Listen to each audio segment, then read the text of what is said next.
Here I have OPPO A77s, and today I'm going to show you how to enable portable hotspot on this device.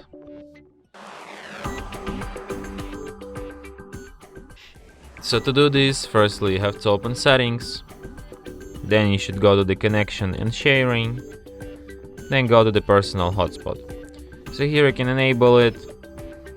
Here you can change its name, here you can change its password, here you can change its security protocol, AP band, or you can set your hotspot to be hidden.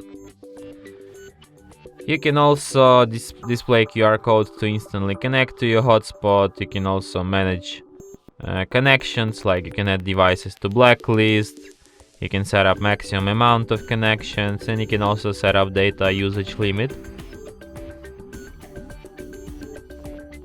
You can also enable hotspot to turn off automatically when no devices are connected for 10 minutes. You can also use it for Bluetooth tethering, USB tethering, and Ethernet cable tethering.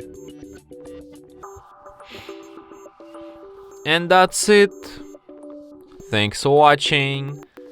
If you find this tutorial useful, don't forget to hit that like button and subscribe to our channel.